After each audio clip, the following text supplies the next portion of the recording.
ओम शांति 8 नवेम्बर 2021 प्रातः मुरली बाबा कहते मिठे बच्चे शिव बाबांकर संतान होई कौनसी भी भूल कर नहीं। भूल करिबा द्वारा बाबांकर नाम बदनाम करिदेब। शिव बाबांकर संतान होई कौनसी भी भूल कर नहीं। भूल करिबा द्वारा बाबांकर नाम बदनाम करिदेब। प्रश्न सबुठारु बड़ प्रवृत्ति अर्थात परिवार कहार अटे एवं किपरि। सबुठारु बड़ प्रवृत्ति अर्थात परिवार कहार अटे एवं किपरि।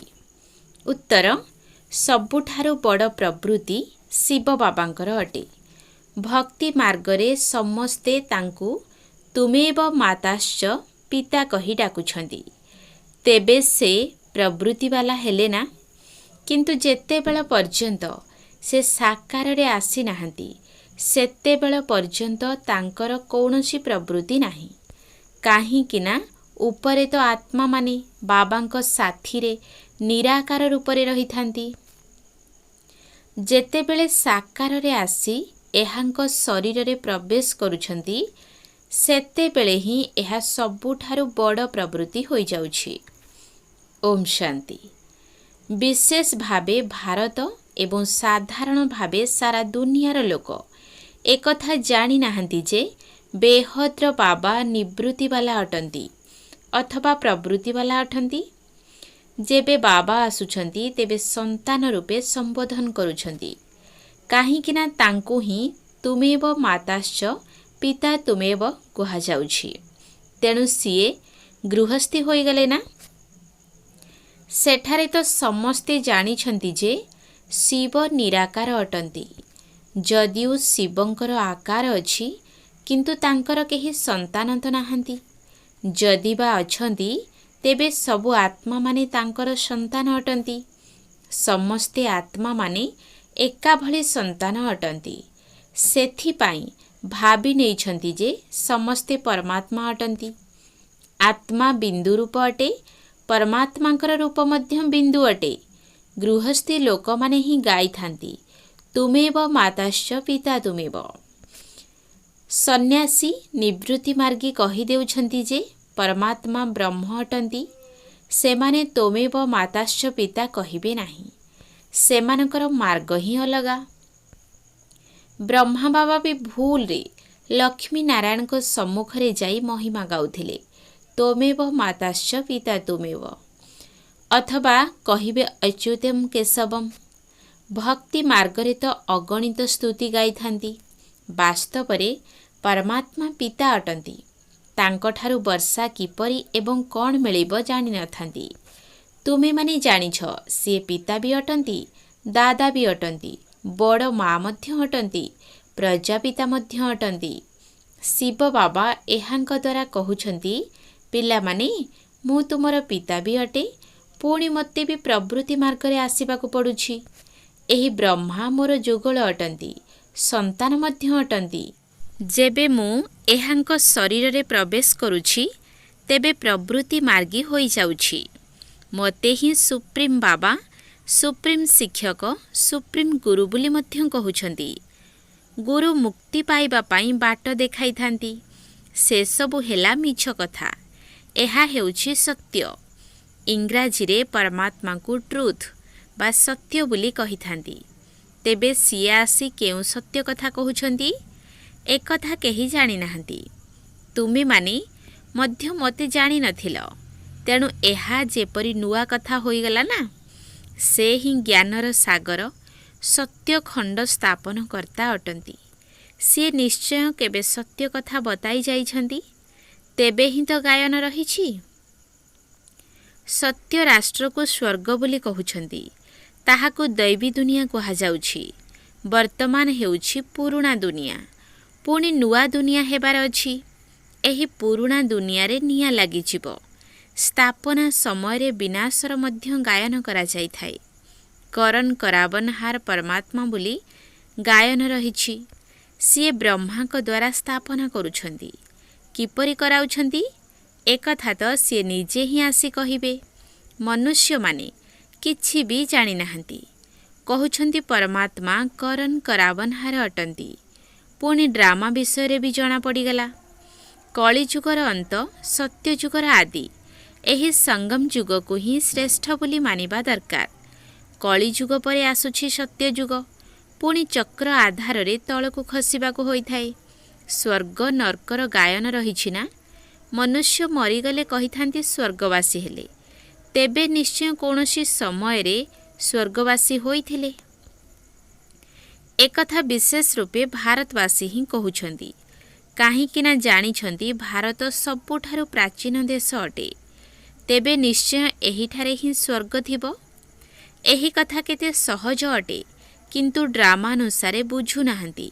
सेथिपाई तो बाबा बुझाइबा पई आसुछन्ति, डाकुछन्ति मध्य। बाबा आस, आपणक पाखरे जे ज्ञान अछि ताहा हमकु दियो। पतित मानकु पवित्र करबाकु आस। पुणी कहउछन्ति आमर दुख दूर करी सुख दियो। किंतु एकथा जानि नाहंती जे से केउ ज्ञान देबे, केउ सुख देबे। एबे तुमे माने जानुछ जे सिए आमर पिता अटंती, तेबे निश्चय पितांक ठारु ही रचना होइथिबो। पिता अर्थात रचयिता। पिला माने तांकु पिता बोली कहउछन्ति, तेबे सी रचयिता अटंती। रचयिता मध्य केउठारु सृष्टि होइथिबे। पुणी पिलामानकु संपत्ति मध्य देइथिबे। एहा तो साधारण कथा अटे। सेथिपाई ही मोते तोमेव माताश्च पिता कहउछन्ति। तेणु बाबा बहुत बड़ गृहस्थी हेले ना। डाकुछन्ति मध्य, हे माता पिता आस, आसी पवित्र कराओ। पिता तो अछन्ति, किंतु मातांक बिना रचना किपरि होई परिबो। पुणी बाबा एठारे किपरि रचना रचिबे। एहा हेउछि बिल्कुल नुआ कथा। एठारे मध्य अनेकंक बुद्धि रे एकथा रहुनाही। अन्य सबु जागारे केवल परमात्मा को पिता बोली कहि डाकुछन्ति। एठारे उभय हेउछन्ति पिता माता। तेबे एहा प्रवृत्ति मार्ग हेला ना। सेठारे केवल पिता बोली कहिबा द्वारा सेमानंकु मुक्तिर वर्षा मिली थाए। सीए परे ही आसी थांती। एकथा तो समस्ते जानिछन्ति जे ख्रिस्टियान धर्म पूर्वरु बौद्ध धर्म थिला, सेमानंक पूर्वरु इस्लामी धर्म थिला। एही सीडीर चित्र रे अन्य धर्म तो नाही। सेथिपाई सृष्टिचक्र पाखरे एही चित्र रहिबा दरकार। एहा हेउछि पाठशाला। पाठशाला रे कौन केबे गोटिए बही रहिब कि? पाठशाला रे तो मानचित्र मध्य रहिबा दरकार। एही भौतिक विद्या तो केबे कामरे आसीब नाही। मानचित्ररु मनुष्य माने तुरंत बुझिजिबे। सीडीर चित्र तुमर मुख्य मानचित्र अटे। बाबा केते विस्तार भावरे बुझाउछन्ति, तथापि भी पत्थर बुद्धि माने बुझु नाहंती। बाबा बुझाइछन्ति प्रदर्शनी रे त्रिमूर्ति चित्र संबंध रे ही प्रथमे बुझाइबाकु हेबो। ये तुमर बाबा अटंती, सीए दादा अटंती। ज्ञान किपरि देबे, संपत्ति किपरि देबे। भारतवासी मानकु ही वर्षा मिलिबार अछि। परमपिता परमात्मा ब्राह्मण देवता क्षत्रिय तीनोटी धर्मर स्थापना करुछन्ति। ब्रह्मांक द्वारा ब्राह्मण मानकु ही रचना करुछन्ति। एहा हेला यज्ञ। एहाकु रुद्र ज्ञान यज्ञ बोली कुहा जाइथाए। भक्ति मार्गर जेउ यज्ञ रहिछि ताहा सबु परे आरंभ होइथाए। काहीकिना प्रथमे होइथाए शिवंकर पूजा, पुणी देवता मानकर पूजा होइथाए। सेही समय रे कौनसी यज्ञ रचना होई नथाए। परे एही यज्ञ करिबा आरंभ करिथांती। प्रथमे देवता मानकर पूजा करिथांती, तांको फूल चढ़ेई थांती। एबे तुमे पूजार योग्य नुही। लोकमाने शिवंक उपरे अरख दुदरा आदि काहींकी चढ़ाउछन्ती? बाबा बुझाउछन्ती, तुमे माने समस्ते कंटा थिल। ता भितरु केही सदा गोलाप, केही गोलाप, आउ केही मोती फूल मध्य हेउछन्ती। केही पुणी अरख फूल मध्य होई जाउछन्ती। जदि संपूर्ण पाठ न पढ़िबे तेबे अरख फूल होई जिबे। सेमाने कौनसी कामरे लागिबे नाही। शिव बाबांको उपरे सबु कंटा चढ़ाउछन्ती। पुणी बाबा सेमानकु फूल करुछन्ती। फूल मानक मध्यरे भी विभिन्न प्रकारर रहिथांती। बगीचारे भिन्न भिन्न प्रकारर फूल रही थाए ना, तुमମାନଙ୍କ ମଧ୍ୟରେ ବି ପିଲାମାନେ କ୍ରମାନୁସାରେ ରହିଛନ୍ତି। କେହି ସିଂହାସନର ଅଧିକାରୀ ହେବେ, କେହି ପୁଣି କ'ଣ ହେବେ। ଏହି ସବୁ କଥା ବାବା ହିଁ ବୁଝାଉଛନ୍ତି, ଆଉ କେହି ବୁଝାଇ ପାରିବେ ନାହିଁ। ଭକ୍ତି ମାର୍ଗ କେତେ ଲମ୍ବା ଚଉଡ଼ା ଅଟେ, କିନ୍ତୁ ସେଥିରେ ଟିକିଏ ହେଲେ ବି ଜ୍ଞାନ ନାହିଁ। ସତ୍ୟ ଯୁଗରେ ଏହି ଦେବୀ ଦେବତାମାନେ ଥିଲେ, କଳି ଯୁଗରେ ଜଣେ ହେଲେ ବି ଦେବତା ନାହାନ୍ତି। ତେବେ ନିଶ୍ଚୟ ପରମାତ୍ମା ଆସି ମନୁଷ୍ୟମାନଙ୍କୁ ଦେବତା କରିଥିବେ। ବାବା ଆସି ମନୁଷ୍ୟମାନଙ୍କୁ ଏପରି କର୍ମ ଶିଖାଉଛନ୍ତି, ଯାହାକୁ ମନୁଷ୍ୟମାନେ ଶିଖି ଦୈବୀ ଗୁଣ ଧାରଣ କରି ଦେବୀ ଦେବତା ହୋଇଗଲେ। ଅନ୍ୟ ଧର୍ମର ଆତ୍ମାମାନେ ଶିଖାଇବେ, କାହିଁକିନା ସେମାନଙ୍କୁ ତ ଉପରୁ ପଛରେ ଆସିବାର ଅଛି। ତେଣୁ ସେମାନେ କେବଳ ପବିତ୍ରତାର ଜ୍ଞାନ ଦେଉଛନ୍ତି। ଯୀଶୁଖ୍ରୀଷ୍ଟ ଯେବେ ଆସୁଛନ୍ତି, ସେ ସମୟରେ ଖ୍ରୀଷ୍ଟିଆନ ତ କେହି ନାହାନ୍ତି। ଖ୍ରୀଷ୍ଟିଆନ ଧର୍ମର ଆତ୍ମାମାନେ ଉପରୁ ତାଙ୍କ ପଛରେ ଆସୁଛନ୍ତି। ବାବା ବୁଝାଉଛନ୍ତି, ମୁଖ୍ୟ 4ଟି ଧର୍ମ ରହିଛି। ଯେଉଁମାନେ ଧର୍ମ ସ୍ଥାପନ କରୁଛନ୍ତି, ସେମାନଙ୍କର ଯେଉଁ ଶାସ୍ତ୍ର ରହିଛି, ତାକୁ ଧର୍ମଶାସ୍ତ୍ର କୁହାଯାଇଥାଏ। ତେଣୁ ମୁଖ୍ୟ ହେଲା 4ଟି ଧର୍ମ। ବାକି ସବୁ ହେଉଛି ଛୋଟ ଛୋଟ ଧର୍ମ, ଯାହାକି ବୃଦ୍ଧି ପାଇ ଚାଲିବ। ଇସଲାମ ଧର୍ମର ବୌଦ୍ଧୀମାନଙ୍କର ନିଜ ନିଜର ଶାସ୍ତ୍ର ରହିଛି। ଏହା ହିଁ ଧର୍ମଶାସ୍ତ୍ର ଅଟେ। ବ୍ରାହ୍ମଣ ଧର୍ମ ତ ବର୍ତ୍ତମାନ ସମୟର ଅଟେ। ସେମାନେ ଗାନ କରିଥାନ୍ତି, ବ୍ରାହ୍ମଣ ଦେବତାୟ ନମଃ। ସେହି ବ୍ରାହ୍ମଣମାନଙ୍କୁ ବୁଝାଇବାକୁ ହେବ ଯେ ପରମାତ୍ମା ଯେବେ ବ୍ରହ୍ମାଙ୍କ ଦ୍ୱାରା ଆସି ବ୍ରହ୍ମା ମୁଖବଂଶାବଳୀ ରଚନା କରୁଛନ୍ତି, ସେହିମାନେ ହିଁ ସଚ୍ଚା ବ୍ରାହ୍ମଣ ଅଟନ୍ତି। ତୁମେମାନେ ତ ପ୍ରଜାପିତା ବ୍ରହ୍ମାଙ୍କର ସନ୍ତାନ ହିଁ ନୁହଁ। ତୁମେମାନେ କେବଳ ନିଜକୁ ବ୍ରାହ୍ମଣ କହୁଛ, କିନ୍ତୁ ଏହାର ଅର୍ଥ ଜାଣିନାହଁ। ବ୍ରହ୍ମା ଭୋଜନ ଖାଇବା ସମୟରେ ସଂସ୍କୃତରେ ଶ୍ଲୋକ ପଢ଼ି ବ୍ରହ୍ମା ଭୋଜନର ମହିମା ଗାଇଥାନ୍ତି। ଏସବୁ ଫାଲତୁ ମହିମା କରୁଛନ୍ତି। ସେମାନଙ୍କୁ ପଚାରିବା ଦରକାର ଯେ ତୁମେମାନେ ବ୍ରାହ୍ମଣ କିପରି ହେଲ। ସେଥିପାଇଁ ତ ପ୍ରଥମେ ବ୍ରହ୍ମାଙ୍କର ଆବଶ୍ୟକତା ରହିଛି, ଯାହାଙ୍କ ଦ୍ୱାରା ପରମାତ୍ମା ସୃଷ୍ଟି ରଚନା କରିବେ। ତେଣୁ ତୁମେମାନେ ହେଉଛ ସଚ୍ଚା ବ୍ରାହ୍ମଣ। ବ୍ରାହ୍ମଣମାନଙ୍କର ତ ଚୁଟି ଦେଖାଇଥାନ୍ତି ନା, ବିରାଟ ରୂପରେ ପୁଣି ବ୍ରାହ୍ମଣମାନଙ୍କୁ ଦେଖାଇ ନଥାନ୍ତି। ତେବେ ବ୍ରାହ୍ମଣମାନେ କେଉଁଠୁ ଆସିଲେ? ତୁମେମାନେ ନିଜକୁ ବ୍ରାହ୍ମଣ ବୋଲି କହୁଛ। ତେବେ ପରମାତ୍ମା ଯେବେ ଆସି ବ୍ରହ୍ମାଙ୍କ ଦ୍ୱାରା ନୂଆ ରଚନା କରିବେ, ତେବେ ଯାଇ ତୁମେମାନେ ବ୍ରାହ୍ମଣ ହେବ। ପୁଣି ବ୍ରାହ୍ମଣମାନେ ହିଁ ଦେବତା ହୋଇଥାନ୍ତି। ସଙ୍ଗମ ଯୁଗରେ ହିଁ ଏହି ବ୍ରାହ୍ମଣ ହୋଇଥାନ୍ତି। କଳି ଯୁଗରେ ସମସ୍ତେ ଶୂଦ୍ର ଅଟନ୍ତି। ବ୍ରାହ୍ମଣମାନଙ୍କର ବହୁତ ମହିମା କରିଥାନ୍ତି। ଏସବୁ କଥା ବାବା ବୁଝାଉଛନ୍ତି। ଅଲଫ ଆଉ ବେ ଅର୍ଥାତ୍ ବାବା ଏବଂ ବାଦଶାହୀ। ବାକି ସବୁ ବିସ୍ତାରର କଥା ରହିଛି। ଭକ୍ତି ବିଷୟରେ ବି ବୁଝାଇବାକୁ ହେବ। ବାବା କହିଦେଉଛନ୍ତି ଯେ ତୁମେମାନେ କ'ଣ ଭକ୍ତ ଅଟ? ବାବା ତ କେବେ କ୍ରୋଧ କରୁନାହାନ୍ତି। ବାବା ତ ନିଶ୍ଚିତ ବୁଝାଇବେ। କାହିଁକି ନା ଯଦି ପିଲାମାନେ ଭୁଲ କରୁଛନ୍ତି, ତେବେ ବଦନାମ କାହାର ହେବ? ଶିବ ବାବାଙ୍କର। ସେଥିପାଇଁ ବାବା ପିଲାମାନଙ୍କର କଲ୍ୟାଣ ପାଇଁ ଶିକ୍ଷା ଦେଉଛନ୍ତି। ଧରିନିଅ ବ୍ରହ୍ମାଙ୍କ ଦ୍ୱାରା କୌଣସି ଭୁଲ ହୋଇଯାଉଛି, ତେବେ ବି ତାହା ସୁଧାରିବା ଡ୍ରାମାରେ ନିର୍ଦ୍ଧାରିତ ଅଛି। ଏହାଦ୍ୱାରା ବି ତୁମର ଲାଭ ହେବ, କାହିଁକି ନା ଇଏ ସବୁଠାରୁ ମୁଖ୍ୟ ସନ୍ତାନ ଅଟନ୍ତି। ସମସ୍ତ ଆଧାର ଏହାଙ୍କ ଉପରେ ଅଛି। ଏହାଙ୍କ ଦ୍ୱାରା କୌଣସି କ୍ଷତି ହେବ ନାହିଁ।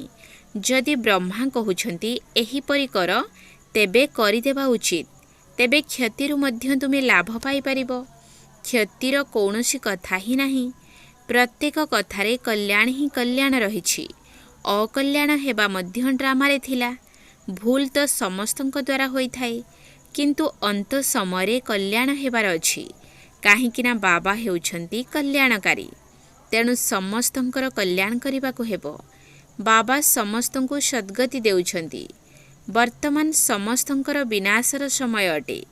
ପାପର ବୋଝ ସମସ୍ତଙ୍କ ମୁଣ୍ଡ ଉପରେ ଅଛି।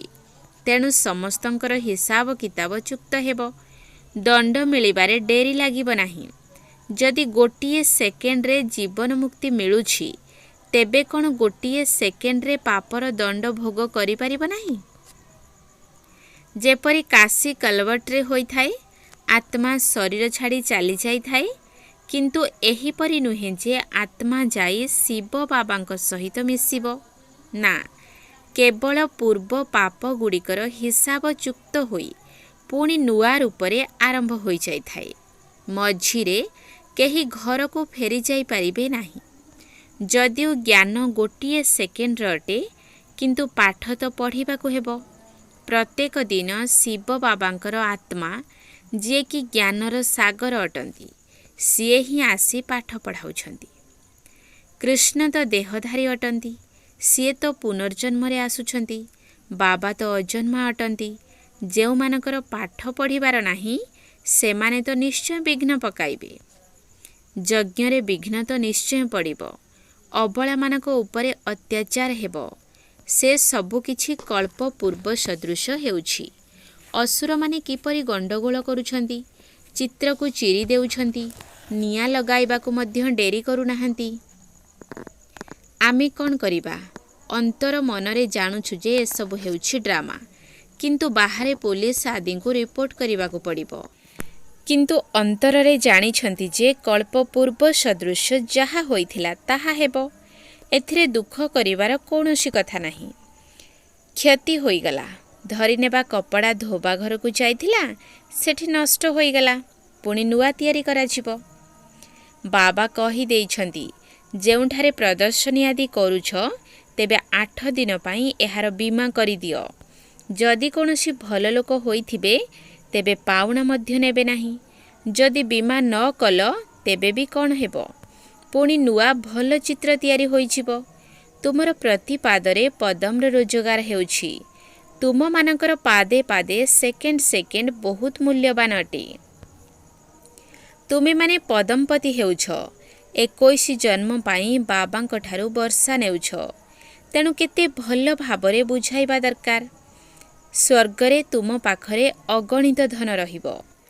गणतीर कौनसी कथा नाही।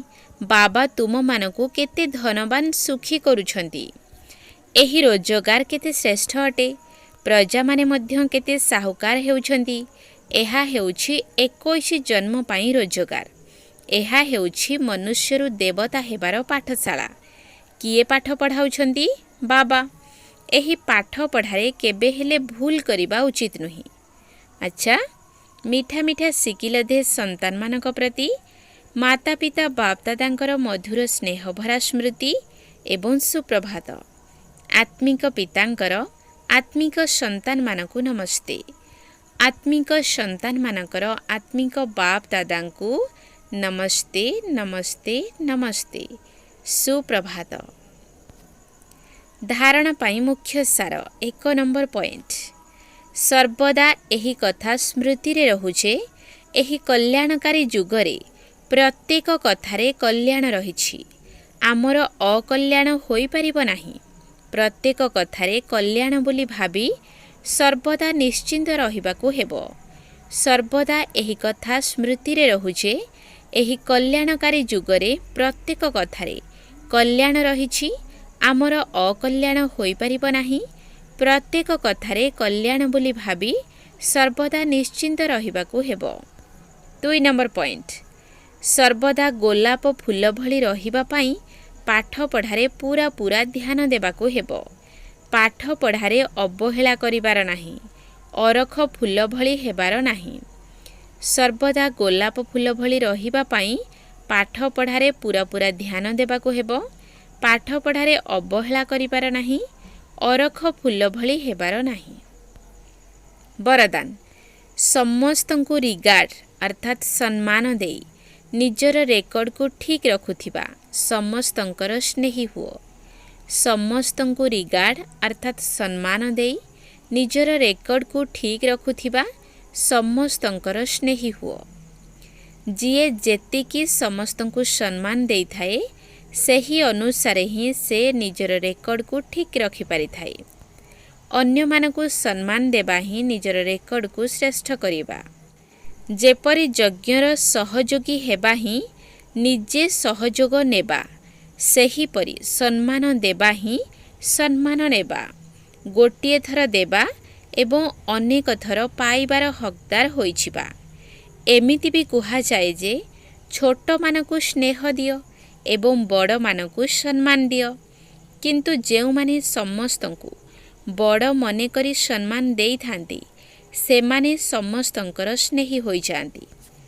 एथिपाई सबु कथारे प्रथमे आपण करिबार शिक्षा को पक्का कर। स्लोगान बाप दादा ठारू प्राप्त होइथिबा शिक्षा गुड़िक यथा समय मने पड़िबा ही तीव्र पुरुषार्थ अटे। बाप दादा ठारू प्राप्त होइथिबा शिक्षा गुड़िक यथा समय मने पड़िबा ही तीव्र पुरुषार्थ अटे। ओम शांति।